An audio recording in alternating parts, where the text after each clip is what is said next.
Die grootste krag wat jy ooit sal ervaar, is die krag van God se liefde vir jou.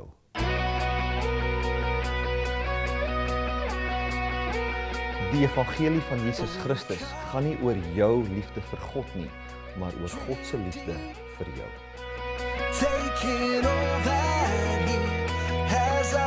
God is nie 'n sondebewuste God nie, maar 'n waardebewuste God. En jy is waardevol vir hom.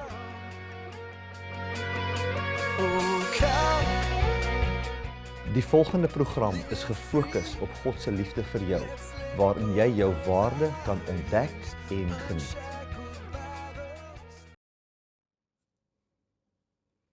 Well, good morning, everybody. For those of you that slotted in during the worship, thank you for being here.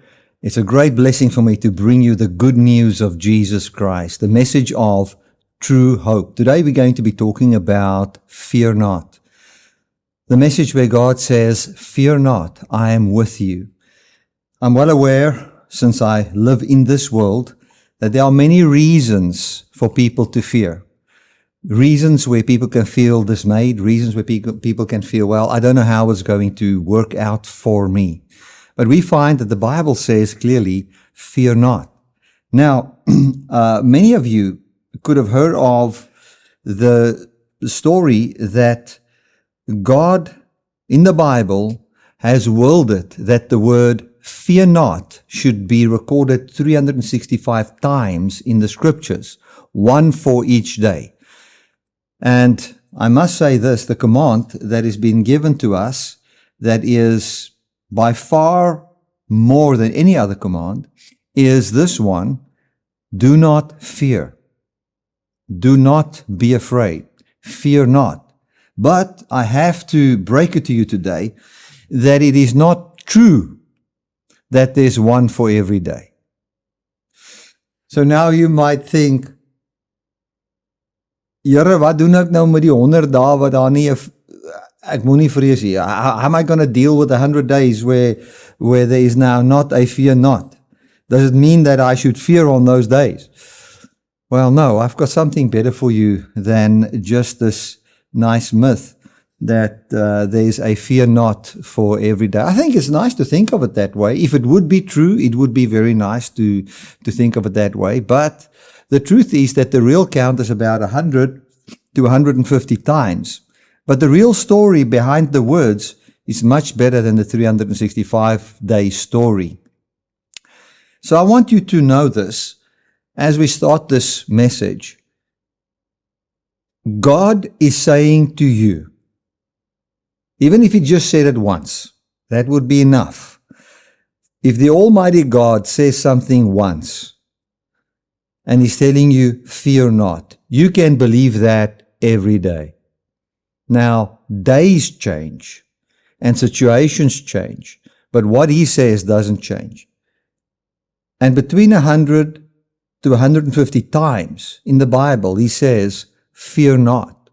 When Jesus appeared to His disciples, He said, peace unto you. Do not be afraid. How many times have Jesus not said, don't be afraid? God says, don't be afraid. Don't fear. Fear is a confident expectation of destruction and death. That is what happens. Now, I want to tell you that God will not tell you to do something unless He equips you with enough information and enough truth that it would be possible for you. Just last night, I spoke to a good friend of mine, and we were talking about obedience. And so many times we think, it's just impossible to obey God. It is just too difficult. Let me tell you this. The beautiful thing about obedience is that God would not give you something to believe if you are not empowered to do it, if He will not help you to do it, if He will not empower you to do it. That's just the way it is. Who of us will give a command to our children that we know He cannot do? The command that God gives us is to believe in the Lord. And as we believe in the Lord, we start to share in His life. And as we share in His life, we discover who we are. And then from there, when He says, do this and do that, you can do it. I think of Wessel Janet. Wessel is now, he started his own business and he's a qualified electrician and so forth. And then I looked at him. He studied and he's very good at his studies and what he's doing. And then just as he was starting this business, getting into that, he took a lot of money and bought equipment. All the testers, all the pliers, just the best of everything. He just went out and got equipped. Why? So that he can do the job. Now, if you would not equip somebody and you tell him to do something, that would be absolutely frivolous, because how can he do it? If you tell somebody, well, dig a borehole, there's granite here and you don't equip him. He must dig it with his hands. I mean, what's the one who gives the command is the one that's in the wrong. If God says, fear not, I want to tell you, there's more than enough reason not to fear. But there's something very special in this fear not. A little bit of ancient context on fear not. When the writers of the Old Testament, Isaiah would write and he would say, fear not. That fear not was within a certain historic setting. They would understand it in a certain way because of the history and the cultures around them. It's like in South Africa, if we say discriminate not, what do you think of? You immediately think of the apartheid system and you think of many of those things. Your mind goes there in 1 second because that is the history. In the very same way, fear not meant something in the Bible times. Now, old clay tablets were found from Assyria. And on these tablets, was written these words, fear not. And that was the way the gods spoke to the kings before battle. Fear not, I am with you, I will strengthen you, I will uphold you, was not words that was spoken to the normal people. Back in those days, you will find a god. This is what will happen. The oracle will come, or the so-called prophet, or the one that is between the people and the God, and he would maybe have some kind of a chant or dance around the fire or something until he sees a vision. And then when he sees a vision and he connects with the gods, then he will have a message for the king. And that message always started with this, where the God would confirm his presence. He would say, fear not, O king, I am with you. I will strengthen you. I will uphold you. Only the kings received that word. Not the farmer, not the widow, not the slave. They were not allowed to hear those words. It was royal language. The words meant that the God is on your side. You will win. Your throne is safe. Now, if we read Joshua 1 verse 9, we can have a better look at this thing. Let's read Joshua 1 verse 9. It says, have I not commanded you, be strong and courageous. Do not be afraid. Do not be discouraged. So what is he saying to Joshua who's ruling? He says, for I, the Lord your God, will be with you wherever you go. Now, one can think of Joshua, he's leading, and God is using the same language that was in that time to speak to somebody that's of a very high position that rules. So now he says to Joshua, I'll be with you. You find battle language, you find combat, you find people that want to destroy you. And here God comes and he says to Joshua, you my ruler, I am with you. But if we take it further and we read Isaiah 41, we see something different. In Isaiah 41, Israel is in Babylon. There's no king, there's no army, there's no land. Nothing. These people are a people that are in exile, in Afrikaans in ballingskap, because of their disobedience. The Almighty God loved them, The Almighty God was good to them. Then they disobeyed God and they said, God, we don't want you. We want idols. Then God begged with them and said to them, I don't want you to be under the rule of idols. I don't want you to be under the rule of the gods of the nations. I want to be your God. I want to be a father to you. I want to be a husband to you. You know, the language that is used between God and Israel is completely different than the language that was used between the gods of that time and their people. God would say, your maker is your husband. That is the kind of things. He will say, Israel is my son. He will use family language. I think that's also why family is so important. It is part of the manifestation of God's structure between himself and people. So God comes and he speaks to Israel in a loving way. What do? No, we want the gods. We want those gods. What does God then do? He says, well, I know where there are many of those gods. If that is what you want and you don't want to listen to me after I've spoken to you for 20 years through the prophets and in all of these things, I think God basically do what we will do with any mature son of us. If they really now want it, then go there. But God will always keep the door open. Go there and taste it and see what a life without God is truly like, you know. So here are a disobedient people that didn't listen to God, whom God still deeply loved. And what does God say to them? Now remember, we can still understand that God would say to Joshua in Joshua 1 verse 9, you know, have I not commanded you, be strong and courageous, do not be afraid. He's speaking to a leader of the armies here, a leader of the people. He's talking to them. That is kind of royal language and that's where it belongs. But in Isaiah 41, we find something completely different here. We find God speaks to these beaten people the same words other nations kept for kings only. And we read in Isaiah 41 verse 10. So do not fear, for I am with you. Do not be dismayed, for I am your God, and I will strengthen you, and I will help you. I will uphold you with my right hand. He even goes in verse 14, and let me read Isaiah 41 verse 14. He says, do not be afraid, you worm, Jacob, little Israel. Do not be afraid, for I myself will help you, declares the Lord, your Redeemer, the Holy One of Israel. So what he's doing is taking a people that's been disobedient, whose lives has been destroyed, who's basically in the eyes of the world a worm. They are slaves.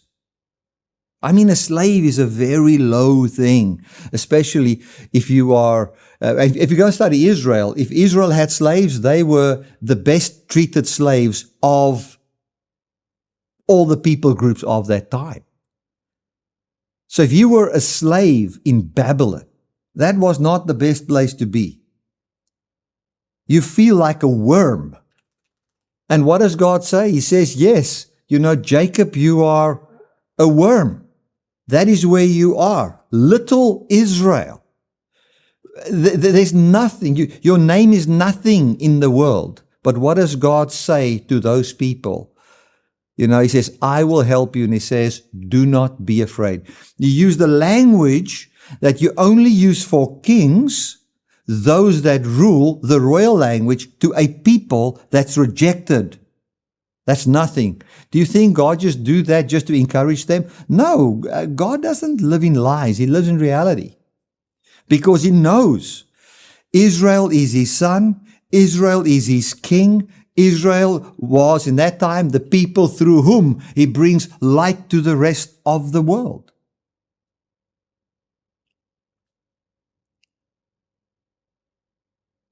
Listen to what he says in Isaiah 43. It says, but now this is what the Lord says, he who created you, Jacob, he who formed you, Israel, do not fear, for I have redeemed you. I have summoned you by my name. You are mine.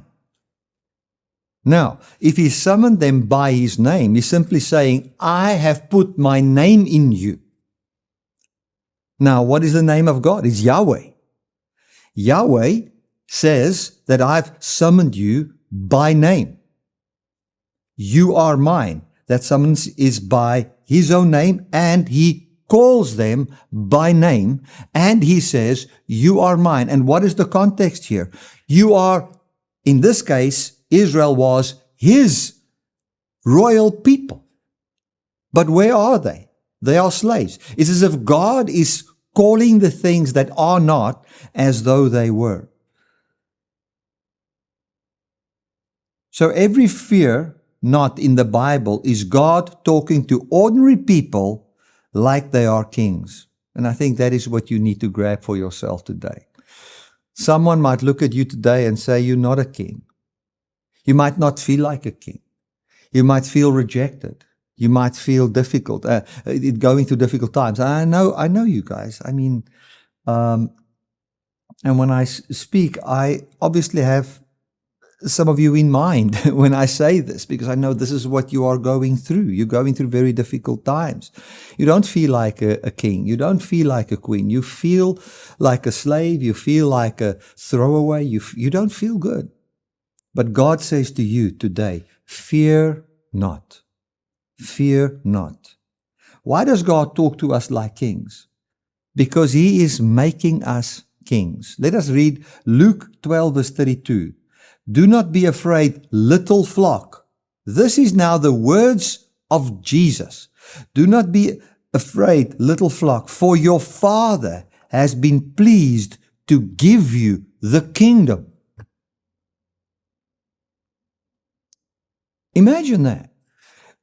God must see something in us. He must see something in you that he would say in Luke 12 verse 32, do not be afraid, little flock. So the people he's talking to is just a little flock, a little nothing. He says, do not be afraid, for your Father, so he says to this flock that feels they are nothing, he says to them, you have a Father, and that Father is not any Father. It is the Almighty God, the originator of all things. He is your Father. And listen to this. He has been pleased to give you the kingdom.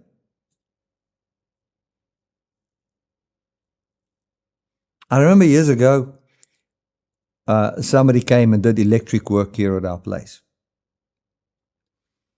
And he saw a car that I had, and he said to me, man, that is a beautiful car. If you ever sell that car, let me know. And a month or two later, I forgot about that. Then I thought of buying another car. And then I thought, well, let's put this one in the market, let's sell it. And as I was thinking of the price and what I want for the car and everything, this guy came to my mind. And then I felt pleased to give him that car. I just felt pleased to do that.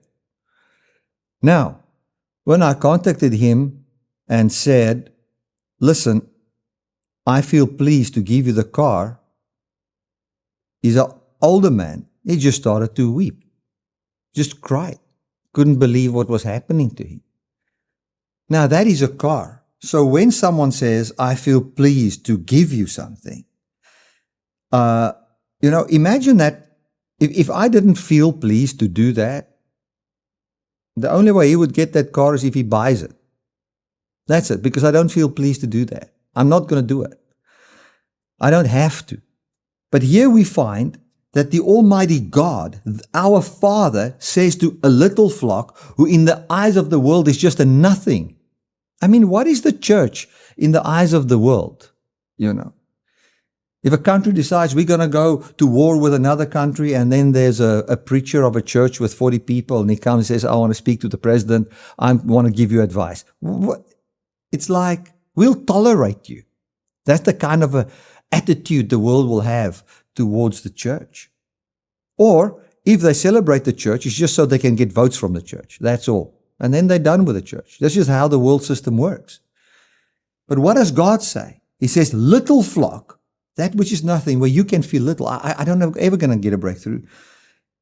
For your Father has been pleased to give you the kingdom. Do not be afraid. So what God sees in you is He says, the kingdom that belongs to the Almighty God, He says He'll give to you. God didn't say this by mistake. When it was quoted in Luke 12:32, it wasn't by mistake. It was a preview of what is coming. God gives the kingdom. He does not rent it out or just show it to us. He has come to give to His small ones, the little flock. He's come to give us the kingdom. Now, how will you struggle to run your household. You struggle to go to McDonald's, sit in that line, order, you sit there, your 2 kids is in the car, you try to order something from McDonald's. As you try to order from McDonald's, all of a sudden the strategy changed because you just wanted a coffee and you told them 2 ice creams, but now they've got a special on the burger and this and that, and now the whole thing changes and you find, and then you look at the car behind you and you see the look in the eyes there. Because that person has got everything sure. They know what they're going to order, but they're not where you are. When they get where you are, the same thing's going to happen to them. And then you're like, you just quickly say something. You don't even know how to handle that properly. Get the stuff and go. And when you leave, you look into the bag and you see something is not there that's supposed to be there. And then you feel, well, just let it go because you know I'm not going to do that again. How am I going to govern the world? What are you talking about? How am I going to rule in the kingdom of God? Well, what does the scripture say? It was not by mistake. It is because God is making you into what He wants. Not that He doesn't want you. Where you are now is good enough for Him. But He will form you and He will shape you by His love. Our hope, and this gets a little bit towards the future here, and when you look at this, and why I talk about this, is so that you can know that what God brings us is not distant from this world. We've just had this idea, well, if we die, we just go to heaven and glory to God. Everything is just going to be in heaven. No, Jesus said, pray this way. Our Father which art in heaven, hallowed be your name. Your kingdom come, your will be done on earth as it is in heaven. And that is where we stand. We are opening our lives for God, who is a God that has destined Himself for earth to come and help us on earth and bring life to us on earth. Listen to what it says in Matthew 5 verse 5, and I read, Blessed are the meek, for they will inherit the earth. Now imagine, the earth is your inheritance, and then God takes you out of the earth. Waar gaan jou hele ou erfdeel? Jy het nou niks oor nie. There your whole inheritance is gone with it. You kind of been tricked, But here it says, blessed are the meek. What does meek mean? Those who simply agree with God. If God says, listen, I say, fear not, you are royal, what does a meek, humble person do? Well, God, if you say that, then it is so. That is just how this thing works. You are humble. You are meek. God, you say that from me. I see all these things, but I agree with you. They will inherit the earth. So what God is saying, if just be humble, He calls you royal. He says you are loved. Believe that. And if you want to work at something, speak to God and say to Him, thank you that you love me. Thank you that you help me. Thank you that you speak to me, that my persuasion of this truth can grow. That is the best thing you can do. Let's read Daniel 7 verse 27. It says, Then the sovereign power and greatness of all the kingdoms under the heaven will be handed over to the holy people of the Most High. So what is the will of God? God willed that we inherit the whole earth. Then Daniel 7.